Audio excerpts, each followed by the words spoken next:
morning mga katuda, kasama ko yung pamangkin ko. Yan. Gagala daw kami sa dam ng Samura. Yan, pupunta lang kami ng dam.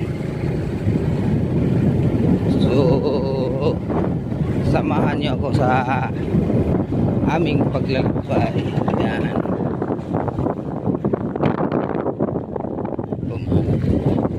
Papunta ng Talibong, yung papunta ng Samura. Ayan ang